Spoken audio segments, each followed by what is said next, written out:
Brought to you by Global St. Angelo's Venture Funding.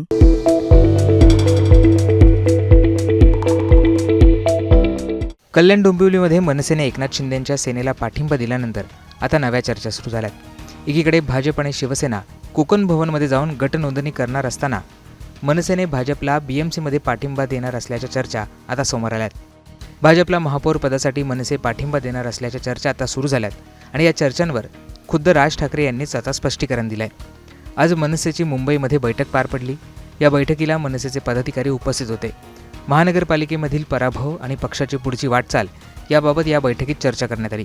उपस्थितांना राज ठाकरे यांनी मार्गदर्शन केलं। त्यानंतर बाहेर येताना राज ठाकरेंना पत्रकारांनी भाजपबाबत प्रश्न विचारला। यावेळी भाजपला मुंबईत पाठिंबा देणार नसल्याचं राज ठाकरेंनी स्पष्ट केलंय।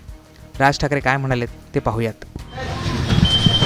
तुम्ही भाजपला पाठिंबा देताय अशी बातमी आहे मुंबईत।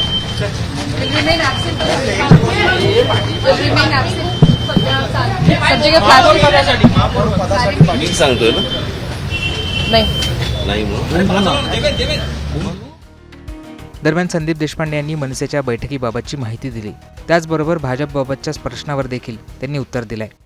अशा प्रकारची कुठलीही चर्चा आमची भारतीय जनता पक्षाबरोबर झालेली नाही आणि अशा प्रकारचं कुठलंही समर्थन देण्याचा कुठलाही विषय नाही। आज निवडणुका झाल्यानंतर खरं तर याच्या आधी बैठक लावली होती, पण त्यावेळेला अजितदादांचं दुःखद निधन झालं, त्यामुळे ती बैठक पुढे ढकलली, ती आज झाली। निवडणुकीच्या दरम्यान जे आमचे उमेदवार होते, जिंकून आलेले होते, पदाधिकारी होते, त्यांचे काय अनुभव राहिले, काय आता याच्या पुढे करायला पाहिजे, कशा प्रकारे पक्ष, या सगळ्या संदर्भात सविस्तर चर्चा माननीय राजसाहेबांनी आमच्या सगळ्या पदाधिकाऱ्यांशी केली। एकीकडे राज ठाकरेंनी ते भाजपसोबत जाणार नसल्याचं स्पष्ट केलं असताना तिकडे एकनाथ शिंदे यांनी मात्र राष्ट्रवादीच्या नगरसेवकांना आपल्यासोबत घेतलंय। मुंबईतील दोन्ही राष्ट्रवादीचे नगरसेवक हे शिंदेंच्या शिवसेनेसोबत गटस्थापन करणार आहेत। त्यामुळे या दोन्ही राष्ट्रवादीने शिंदेंच्या सेनेला पाठिंबा दिल्याचं आता स्पष्ट झालंय। यामुळे या प्रकरणात पुढे काय होतं हे पाहणं महत्त्वाचं असणार आहे।